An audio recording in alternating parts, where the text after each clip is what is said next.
First off, let's you want to do CMAs first? Yeah, let's talk about CMAs. So the CMAs were yesterday. Well, depending on when you're listening to this, they happened. They happened Wednesday. Yeah, and so as everybody would know from Twitter and just the way we talk about it, we didn't watch it. There was no fucking way I was going to watch that. It's just a giant pop country jerk-off fest. There were some good things that happened.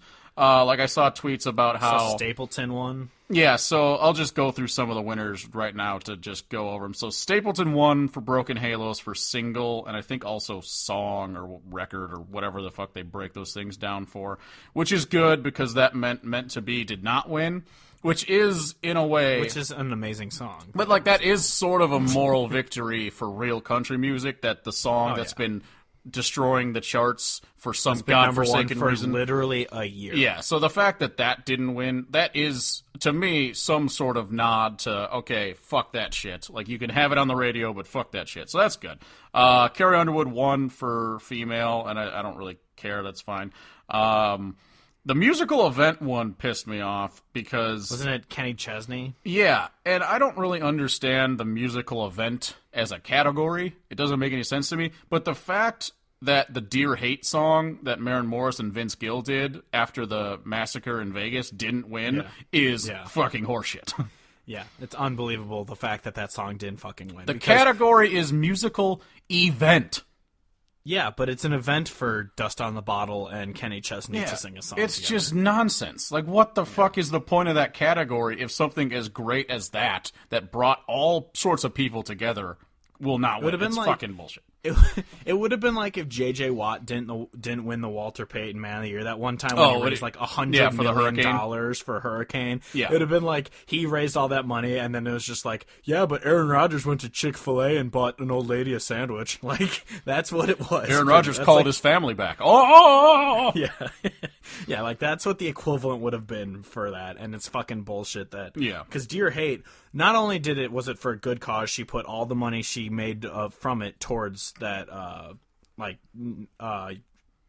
charity. I can't remember what the charity's called. I'm blanking. But she put all the money that the song made towards that charity, and it's also an amazing fucking song. Like, it is a fantastic... It's one of Maren Morris's 2.5 country songs. Like, it is a good fucking song. How the fuck did it not win? Yeah, and Vince Gill, a legend, is on the song with her. Yeah, that one really pissed me off. Another thing that was good, Brothers Osborne won Duo of the Year again, which is good. Yeah.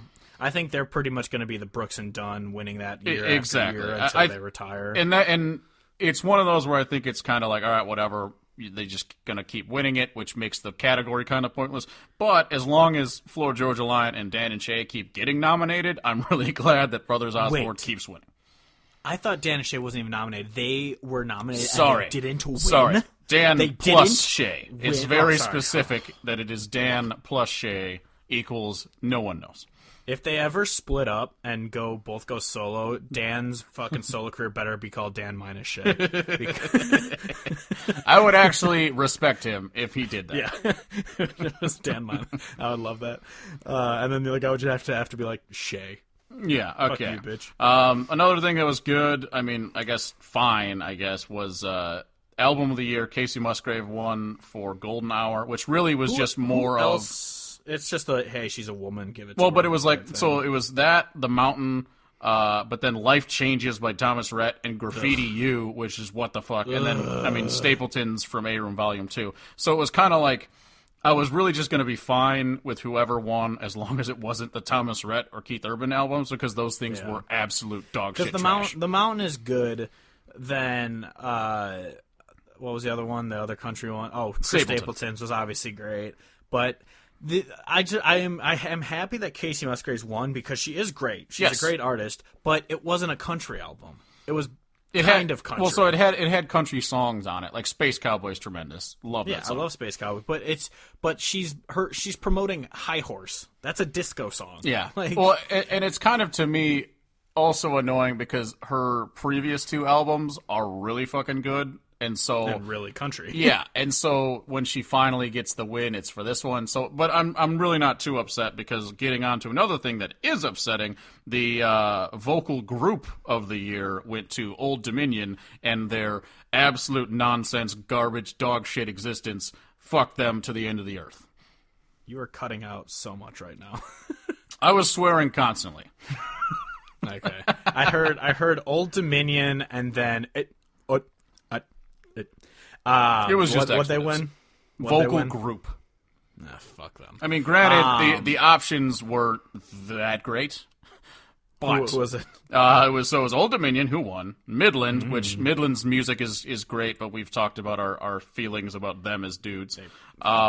Lady Antebellum, Lanco, and Little Big Town. So it was basically a swift kick in the nuts, regardless of who won. I remember when Lanco was just nobody, and all I knew was that song "Greatest Love Story," and I fucking loved that song. And then they put out a new song, or what was it, American Love Story? I don't remember what the song's called, but I know they changed the name of it when it became a single. But then they put out like a second single, and it was the worst pile of garbage I've ever fucking heard in my life. I was just like, oh, so these guys are the one, like, no, we're country, and then just hop straight into, nah, we suck. Classic. And speaking of sucking, the big fucking category of the CMAs, the Entertainer of the Year, went to down under fucking dog shit bullshit, fuck him in the ass, Keith Urban. Yeah. All right, so as we have said on this podcast many times, I actually think Keith Urban has some great songs that's in his back, early 2000s catalog And of I music. think we should fire him into the sun. But, yeah, Kevin's never been a fan. I've always appreciated his talent and his songwriting back in the day. Now it's fucking garbage. So the fact that he wins Entertainer of the Year when his new album is Graffiti You, which is one of the worst fucking albums I've ever heard in my life, like, how? Yeah. How? Yeah. So there's that. That sucked. Who else was up for that? I'm guessing it was Jason nobody. Aldean, Great. Kenny Chesney, Luke Bryan, Chris Stapleton. And that was the other thing that was really annoying is that Eric Church was not nominated, and we all know that if you're going to give an award for Entertainer of the Year to a mainstream, high-selling guy, because clearly it was all dudes that were nominated, so they were going to give it to a guy, apparently. Yeah, no women that are good exactly. at entertaining. But if you're going to give it to someone for entertaining, give it to fucking Chief, because he does entertain like a motherfucker. He does 3-hour shows with no opener. How can you entertain any better than that? You can be Keith Urban and just exist, I guess. Ugh, yeah. Pity award. Yeah, it's fucking garbage. And the thing that bugs me about the CMAs is the fact that it does bug me. The fact that they exist and I can get riled up about it, and it's just nonsense because I don't listen to any of that shit anyway. The stuff that wins that bugs me, I don't listen to them anyway. They have no negative impact on my life. But it's just still annoying. Like when I'm on Twitter and I see that the CMA's official Twitter handle is literally @country music, I just want to fucking kill something. It's just so aggravating. Well, it's because it's so funny because they pretend that they do all these tributes to other artists who are actually good, and like they talk so wonderfully about the history of country music while they like I've said before, it's like they talk about how much they love Merle Haggard while shitting on his grave at the same time. Yeah. Like it's so shitty. And then it reminded me of the fucking Walk Hard joke where at the end, like, they remix a song and she's like, oh, girl, you make me hard. Oh, yeah, you make my dick hard. Like, it's just that, it's like that is what country music is now, and it's fucking terrible. And, yeah, I don't really give a shit about the CMAs, but it is nice. Well, it's funny because Stapleton wins these because he deserves to win these. And what was it? Luke Combs won New Artist, right? Yeah, he won New Artist, yep. Yeah, so, like, that dude deserves what he's doing, despite the fact that we don't really care for him anymore, and his music has jumped the shark as well. But, like, at least, like, the CMAs are giving these awards, but at the same time, you can tell that they're giving them because it's like, no, we get it. We like these guys too. We like them. We swear. We do. We're not going to promote them on the radio, and we're not going to get them any #1 hits, but we like them. I even though I just found out the other day I was incorrect. Chris Stapleton does have a #1 hit. Broken Halos did go #1, which I did not know. But that's because I haven't listened to the radio in 8 years. I'm not convinced the radio exists anymore. Yeah, it doesn't. So yeah, it's so like Luke Combs deserved it, but because I mean the dude did go from we saw him in an empty bar in Chicago to we couldn't get within 100 yards of the stage because of how many people liked him. Like, yeah. So he has exploded, and he's already a headliner. He's headlining at one of the Country Thunders next year. Like, that's insane. Like, Yeah, that's pretty sweet. yeah. So I mean, I'm happy for him, but at the same time, yeah, we don't really care for his music anymore. So, Yeah.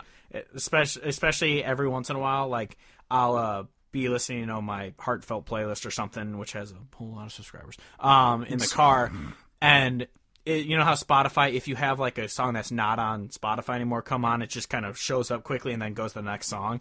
I see every once in a while, She Got the Best of Me, skips it to the next song. I'm just like, ugh. Bring it back. Yeah, Bring it's back really the good upsetting. version. Really upsetting that they made a shittier version of that song and then removed the good one. It's like just let me have my good version. Oh, so there I saw some other Spotify changes. They got rid of "You Promised" by Brantley Gilbert. So his best song, Classic. one of the best songs they got rid of. But they re-added "White Rose" by Toby Keith. I'm pretty sure when we were doing the episode about him, "White Rose" wasn't on Spotify at the time. So they brought that song it back. wasn't. I know for a fact it wasn't.